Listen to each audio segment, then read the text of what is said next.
Assalamualaikum warahmatullahi wabarakatuh. Salam sejahtera untuk kita semua. Saya Dava dari kelas KMMI Data Mining with Python Universitas Nurul Jadid.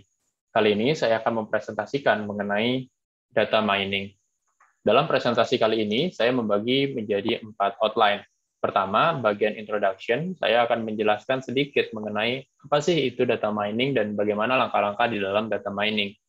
Untuk bagian kedua, saya akan memperkenalkan dataset yang nantinya menjadi contoh permasalahan yang akan diselesaikan menggunakan data mining.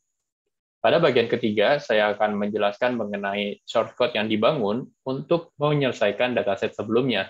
Di sini, saya menggunakan software Visual Studio Code yang nantinya akan membreakdown data-data yang berada di dalam case atau contoh permasalahan tadi untuk menghasilkan pohon keputusan, yang nantinya pohon keputusan atau decision tree-nya akan saya tampilkan pada bagian keempat.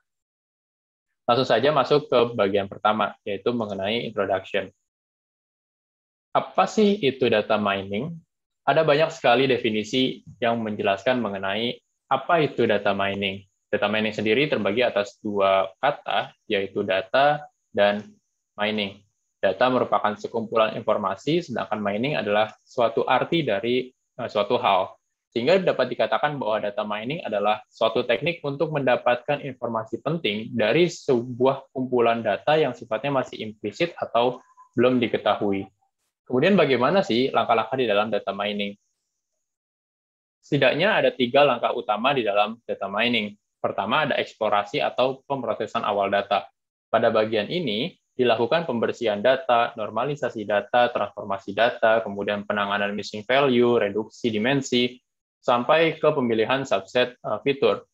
Pada intinya, pada langkah ini bagaimana caranya menghilangkan atribut-atribut data yang kurang penting dalam sebuah keputusan, hingga dataset yang tadinya beragam hanya menjadi dataset yang benar-benar informatif. Kemudian masuk ke langkah kedua mengenai cara membangun model dan validasi. Pada langkah ini, terdapat banyak sekali algoritma-algoritma model yang berkembang di dewasa ini. Pada bagian ini juga terdapat banyak sekali metode-metode yang digunakan, dari mulai metode klasifikasi, kemudian regresi, kemudian ada juga metode analisis cluster dan asosiasi, serta ada banyak halnya. Selanjutnya, dataset akan diimplementasikan atau code yang tadi dibangun akan diterapkan ke dalam dataset hingga akhirnya dataset yang tadinya memiliki informasi yang bersifat implisit akhirnya bisa diambil informasinya dari dataset tersebut.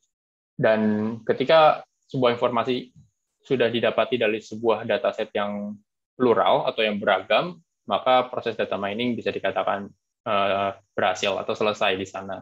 Kemudian masuk ke bagian kedua, yaitu tentang cache. Di sini saya memiliki dataset mutu padi organik, di mana pada dataset ini terdapat beberapa informasi dari mulai varietas, warna, rasa, teknik, musim, penyakit, sampai ke grade mutu dari varietas padi organik tersebut. Tidak hanya banyaknya informasi yang beragam, dataset ini juga terdapat hampir 5.000 data dengan atribut yang tadi sudah disebutkan di awal. Dari data yang sebanyak itu, akan sangat sulit untuk mendapatkan apa sih pola informasi dari data ini. Apa informasi yang bisa kita ambil dari dataset sebanyak ini gitu. Ketika musim hujan, varietas apa yang harus kita tanam agar menghasilkan rasa yang sangat pulen, misalnya seperti itu. Atau ketika kita sedang menanam varietas pandawangi, penyakit apa yang benar-benar yang harus concern untuk dihilangkan, hama apa yang benar-benar harus dikurangi agar penanaman padi pandawangi ini menjadi berhasil, menjadi banyak hasil panennya, tidak dimakan oleh penyakit. Akhirnya muncul satu pertanyaan penting, yaitu bagaimana kemudian cara untuk mempermudah pengambilan informasi dari suatu data, apalagi datanya yang sebanyak tadi, hampir 5.000 data. Dan salah satu caranya adalah decision tree, atau yang di bahasa Indonesia kan adalah pohon keputusan. Apa sih itu decision tree? Decision tree merupakan suatu kemampuan untuk membreakdown sebuah proses pengambilan keputusan yang kompleks menjadi lebih simple. Ada dua kata kunci di sini, yaitu membreakdown dan menjadi lebih simple. Dari data yang sebanyak itu, yang hampir tadi 5.000 data, kita perlu membreakdown-nya menjadi beberapa kumpulan kecil data yang akhirnya dapat terlihat pola dari data tersebut. Dari pola ini kemudian bisa menjadi dasar untuk pengambilan keputusan ke depannya. Untuk membreakdown itu, perlu algoritma-algoritma yang akan memudahkan kita dalam membreakdown-nya. Karena untuk melakukannya secara manual, itu akan sangat membutuhkan banyak effort, akan sangat sulit untuk melakukannya, serta juga akan membutuhkan banyak waktu. Masuk ke bagian selanjutnya, yaitu tentang shortcut yang digunakan untuk membreakdown data tadi untuk mendapatkan sebuah pohon keputusan. Di sini, saya akan tampilkan shortcut yang digunakan. Untuk shortcut yang akan digunakan, saya mengimport library Pandas, kemudian saya deskripsikan sebagai PD, karena library ini sudah mencakup banyak algoritma yang penting, hingga akan memudahkan untuk penulisan code selanjutnya. Setelah saya import library Pandas, kemudian saya masukkan data set yang tadi sudah ditampilkan, yaitu dataset permasalahan set mutu padi organik tadi. Dataset ini saya deskripsikan sebagai kata data, di mana data nantinya akan menginterpretasikan sebuah dataset yang akan diselesaikan. Setelah dataset dimasukkan ke dalam pemrograman, langkah selanjutnya adalah melakukan transformasi dataset ke dalam bentuk numerik. Karena, seperti yang dilihat pada Excel ini, data-data yang tersedia di dalam dataset ini masih belum berupa dataset numerik, tapi masih bersifat deskriptif, seperti warna masih putih, merah, hitam, coklat, kemudian rasa juga masih pulen dan sangat pulen, begitu juga musim, belum suatu data yang bersifat numerik. Nah, data deskriptif ini akan sangat sulit dikenali oleh komputer, hingga perlu melakukan encode data atau mentransformasikan data deskriptif tadi menjadi data yang bentuk numerik. Sini saya akan mengimport scalar processing dan mengimport label encoder. Label encoder ini yang nantinya akan mengencode data-data dari data varietas, warna, rasa, teknik, sampai ke grade mutu, menjadi value-value yang bersifat numerik yang akan mudah dikenali oleh komputer. Setelah melakukan transformasi data, langkah selanjutnya adalah menentukan kelas atau menentukan tujuan dari tujuan atau bisa dibilang juga acuan dari pohon keputusan itu. Karena dataset ini pada akhirnya akan mengetahui berapa grade dari hasil varietas atau warna, rasa, dan teknik serta yang lainnya, maka grade mutu ini menjadi kelas atau menjadi acuan untuk menentukan apakah varietas ini ketika ditanam pada musim ini misalkan akan menghasilkan grade mutu apa. Jadi grade mutu akan saya gunakan menjadi kelas atau sebagai bahan acuan dalam pohon keputusan itu. Hingga di sini dideskripsikan bahwa data kelasnya merupakan kolom dari grade mutu. Setelah menentukan grade mutu sebagai kelas, langkah selanjutnya memasukkan library Scaleron.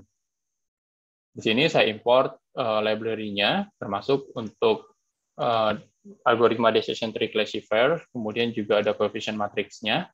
Setelah mengimport library Scaleron, langkah selanjutnya membagi dataset tadi yang ada hampir 5.000 data ke dalam dua bagian, yaitu data training dan data test. Di sini saya membuat data trainingnya hampir sekitar 2.000, kemudian random state-nya sekitar 500.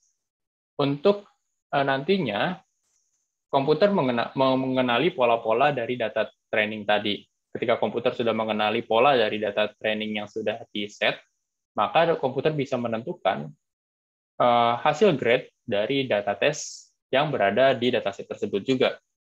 Setelah terbagi, kemudian dibuat grafik decision tree-nya. Di sini saya mengimpor algoritma ekspor grafisnya, kemudian juga digunakan T-grade mutu sebagai kelasnya tadi, dan name class-nya sebagai ABCD. Kemudian juga diimport algoritma grafisnya, kemudian dibuka T-grade mutu yang nantinya sebagai file hasil dari pohon keputusan yang terbentuk. Dan ditutup dengan graph view untuk menampilkan grafiknya. Setelah algoritma ini dibangun, selanjutnya adalah merunning algoritma tadi menggunakan software Visual Studio Code dalam pemrograman Python. Nah, setelah file ini kemudian setelah di-run, maka akan menghasilkan sebuah pohon keputusan. Pohon keputusan ini yang nantinya menjadi dasar pengambilan keputusan dari dataset-dataset tadi yang masih bersifat variatif. Dari sini bisa dilihat bahwa ketika terdapat suatu sampel dengan penyakit sebagai berikut dengan kelasnya C, apakah kalau misalkan dia benar, maka ditinjau dari warnanya, setelah itu ditinjau dari pH-nya. Dari sini juga bisa ditinjau ke varietas, kemudian ke penyakitnya, hingga akhirnya bisa ditentukan apakah dia kelasnya masuk kelas D, kelas B, ataupun kelas C dan kelas D.